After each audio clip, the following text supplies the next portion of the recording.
Wormwood, fetal style.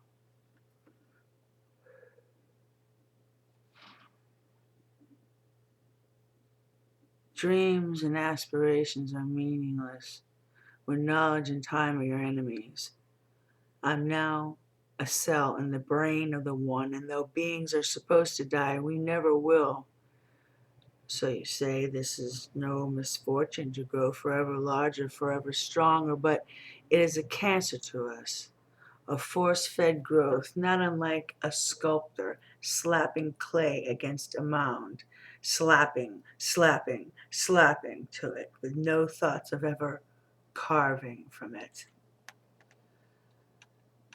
My feelings on that day had been different. The grueling weeks of battling viruses had left me exhausted, yet elated, knowing that I had beat the odds. Smug and self-assured, I floated happily. If I had had a desk, you can bet that my legs would have been propped up on it, arms folded, head back confidently.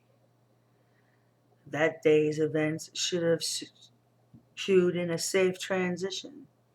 My position was well planted, my own heart pumped my own blood through my own veins. Most of my senses were intact. Sight revealed that day, movement rebellious kicks before.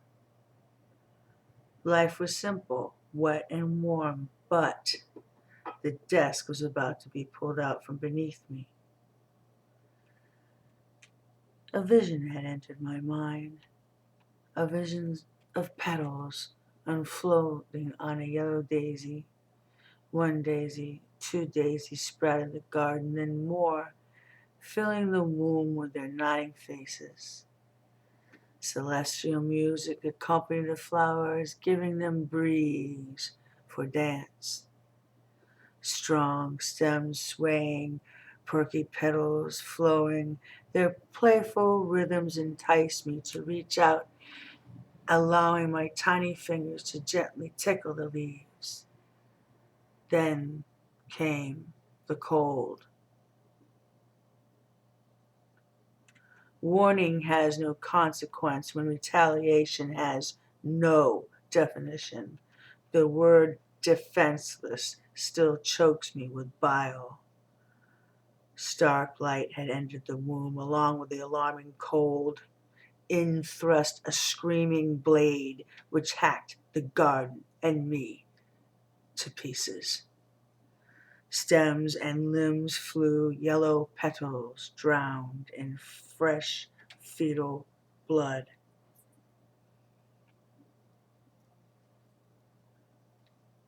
As life left my body, my mind remained conscious, escaping the horror by being spiritually transformed and whirled into a corner of the room. Wafting above the scene, I watched the doctor withdraw his bloody scalpel. A purple fist, clenching yellow petals, dropped from the blade.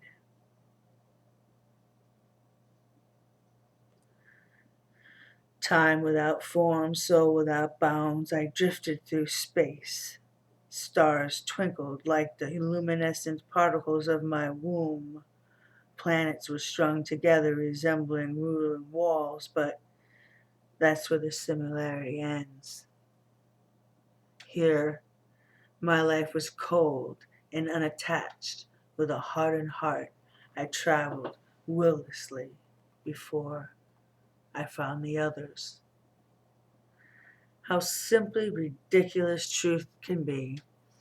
Yes, all dead fetuses find their place, and it isn't in only incinerators and shampoo bottles. Our spirits bind together, forming a heaping mass of hatred and despair. No human can comprehend the irrational state that is created by the senseless death of extreme innocence. The essence of our being was pure. We had not been contaminated by worldly experience, yet our sole encounter with man was one of violence. These executions were and are an abomination. To coin a phrase, man knows no fury like a fetus torn. Oh, I know. You're groaning with disgust at the silly pun, but it's the one's only reality. I'm sorry. I need to explain the one. Well, as man has often theorized, a tragic death is not the end for a spirit. It then combines two other common entities to form one spiritual body.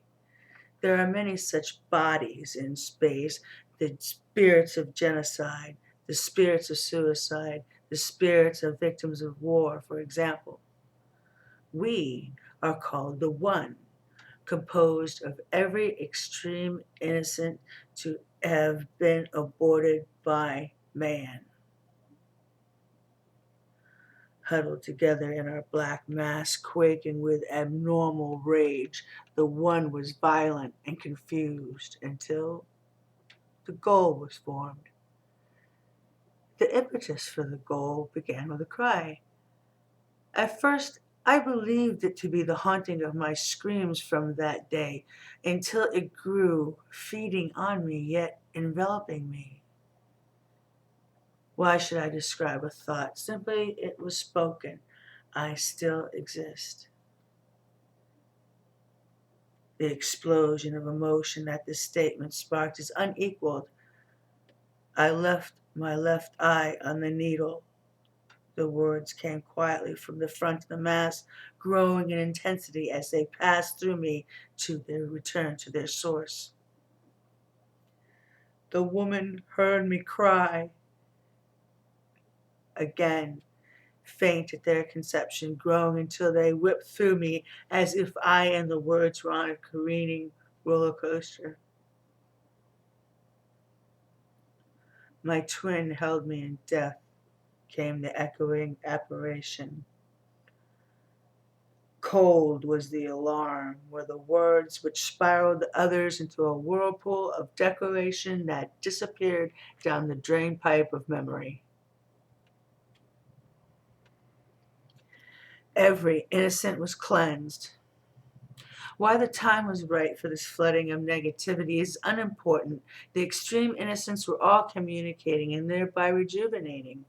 Positive energies filtered through, proving Earth's axioms of silver linings and good cries. With our common bond of misery and the restoration of our souls came the ability to hope and the formation of our plan. The goal was set. We were to be born on Earth. A mighty goal indeed for the spirits of abortion, but remember, we were also the seeds of creation. We called upon that natural instinct of invention to manifest a new being, for the one couldn't be born. It was merely a collection of individual fetuses. For that reason, every extreme innocent transformed itself into a living cell, each cell having its own function and working much the same way an ordinary cell would. After being indoctrinated to the goal, new arrivals were changed into various cells and set up on their tasks of strengthening the baby. The freedom of movement, the five senses, and newborn innocence had been formulated by the time the baby began its journey. Coldest of space seemed to dissipate, for the universe had become a womb.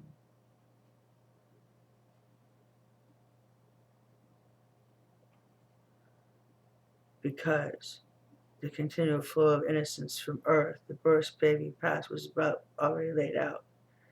It simply met and followed the trail back to Earth, the proverbial journey beginning with its end. Time with a reason, and so without bounds, the baby sailed towards its destination, animating the heavens with its playful kicks and somersaults. Stars and asteroids were for batting practice, zooming comets were for catching. Life was simple and full of fun. The baby's overpowering urge to suck had forced it to find its thumb. Birthing time was imminent, for the trail of innocence became dense. The baby reasoned that it could use the trail as its vaginal canal. Cells were being manufactured from the latest arrivals for this purpose. The plans for the goal had been running smoothly, but the desk was about to be pulled again. The elation and self-assurance that we, as cells, had secured from our new life was about to end. As we came closer to the earth, the path of innocence had become thicker. There was something wrong with the sensations that were being produced by the stronger flow. Like the beginnings of cold, the first signs of trouble were ignored. The overproduction of new brain cells made the baby nervous and jittery. Mistakes had been made regarding the creation of the birth canal. Gastronomic upsets plagued the baby. All these malformations had occurred, for the baby was being bombarded by innocence faster than the arrivals could be processed because of the deafening increase of abortions. Extreme innocents were no longer being indoctrinated to the goal, but were hurriedly transformed and rushed to various locations. Panic seized the baby, making it suck vigorously on its thumb. Its mind was confused with low fears, which added even more chaos and stress to the disorder. Outside, the path of the innocence was a volcano, spewing aborted fetuses into the baby, causing it to pulsate with each threatening wave. Desperation set in. The baby frantically looked for an escape, but found itself defenseless. The volcano had entered in on the baby's stomach and held its course with a stream of innocence as powerful as a fireman's hose. Because of the thundering flow, new cells had been given the wrong formation. Flesh that initially used to form a separate birth canal had become connected to the stomach. The desk had been pulled. This brings us to where we are now. Transformations no longer take place. New arrivals merely enter through the canal to feed the baby. The goal has been aborted, for the baby is attached to earth by a thick, black umbilical cord of aborted fetuses. The baby is sad. The baby is crying. The baby wants to hold and be held. Our sorrow has stained the moon with blood, and our grasp has covered the earth with darkness.